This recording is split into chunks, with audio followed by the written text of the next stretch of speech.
CM Revanth రెడ్డిపై మాజీ మంత్రి హరీష్ రావు తీవ్ర స్థాయిలో విరుచుకుపడ్డారు. కాళేశ్వరం ప్రాజెక్టుపై గోబెల్స్ ప్రచారం చేస్తున్నారని మండిపడ్డారు. రంగనాయక సాగర్లో గోదావరి జలాలు గలగలా పారుతున్నాయని తెలిపారు. ఈ జలాలు కాళేశ్వరం ప్రాజెక్టువి కావా అని హరీష్ రావు నిలదీశారు. ఈ పంపులు కాళేశ్వరం ప్రాజెక్టులో అంతర్భాగం కాదా అని ప్రశ్నించారు. మేడిగడ్డలో పిల్లర్ కుంగితే నానా హంగామా చేశారని విరుచుకుపడ్డారు. హైదరాబాద్ వచ్చే గోదావరి జలాలు కాళేశ్వరం జలాలు కాదా అని ఫైర్ అయ్యారు. వరద నీటిని ఒడిసి పట్టడం తెలియని రేవంత్ రెడ్డి బురద రాజకీయం చేస్తున్నారని హరీష్ రావు ధ్వజమెత్తారు. ఇకనైనా రేవంత్ రెడ్డి చిల్లర రాజకీయాలు చేయడం మాని మోటార్లు ఆన్ చేయాలని డిమాండ్ చేశారు. రంగనాయక సాగర్ ప్రాజెక్టులోకి గోదావరి జలాలు గలగలా పారుతా ఉన్నాయి. రాష్ట్ర ముఖ్యమంత్రి రేవంత్ రెడ్డి కాంగ్రెస్ పార్టీ కాళేశ్వరం కూలింది అని గోబెల్స్ ప్రచారం చేస్తున్నారు. నేను అడుగుతా ఉన్నా, ఇప్పుడు రంగనాయక సాగర్ కట్ట మీద కూర్చొని మాట్లాడుతూ ఉన్నా. ఈ రంగనాయక సాగర్లో పారే నీళ్లు ఇవి కాళేశ్వరం ప్రాజెక్టులో అంతర్భాగం కాదా? రంగనాయక సాగర్ అంటే కాళేశ్వరం ప్రాజెక్టులో అంతర్భాగం కాదా? ఇక్కడ నడిచే మోటార్లు కాళేశ్వరం ప్రాజెక్టులో అంతర్భాగం కాదా?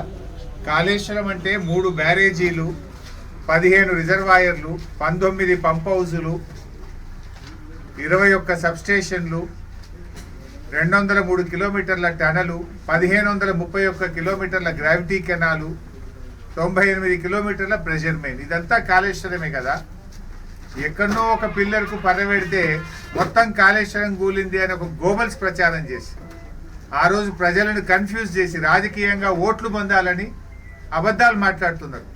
ఎవడన్నా కాంగ్రెస్ నాయకుడికి సోయి ఉంటే రండి, పిసిసి అధ్యక్షుడు వస్తాడా, రాష్ట్ర ముఖ్యమంత్రి వస్తాడా, రండి మల్లన్న సాగర్ కట్ట మీద నిల్చొని మాట్లాడదాం, రంగనాయక సాగర్ కట్ట మీద నిలబడి మాట్లాడదాం, అనంతగిరి పోషమ్మ తల్లి సాక్షిగా మన అన్నపూర్ణ రిజర్వాయర్ మీద నిలబడి మాట్లాడదాం.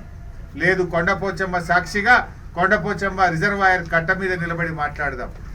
ఆ పారే నీళ్లు కాళేశ్వరం నీళ్లు, ఆ పారే రిజర్వాయర్ కాళేశ్వరం ప్రాజెక్టులో అంతర్భాగం. కాలువల కింద పండే పంట కాళేశ్వరం నీళ్లతో పండుతున్న పంట.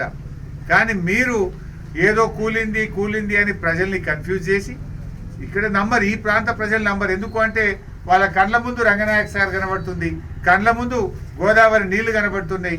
ఎండాకాలంలో యాసంగి పంట బ్రహ్మాండంగా పంట పండుతుంది. సో ఇక్కడ రేవంత్ రెడ్డిని ఎవరు నమ్ముతలేడు. ఈ ప్రాంతంలో ఎందుకు నమ్మరు అంటే వాళ్ళకు పంట పండుతున్నది, కండ్ల ముంగట నీళ్లు కనబడుతున్నాయి కనుక ఇక్కడ ఎవరు నమ్మడు. కానీ ఇతర జిల్లాలకు తెలియని వాళ్ళకి ఏమనిపిస్తుంది, నిజంగానే కూలిందేమో అని ప్రజలు అనుకుంటున్నారు. ఒక అబద్ధాన్ని 100 సార్లు చెప్తే నిజమైద్ది అన్నట్టు చెప్పిందే చెప్పి మాట్లాడిందే మాట్లాడుతున్నారు. ఇవాళ మీరు రాండి, మరి ఇవాళ రంగనాయక సాగర్ కట్ట మీద నిలబడి నేను మాట్లాడుతున్నా. ఇది కాళేశ్వరంలో అంతర్భాగం, ఈ మోటార్ కాళేశ్వరంలో అంతర్భాగం. పారే నీళ్లు గోదావరి నీళ్లు, కాళేశ్వరం నీళ్లు. ఈ పిచ్చి తుగ్లక్ మాటలతోని ఏం చేసింది మీరు అసలు చెయ్యశాతగా?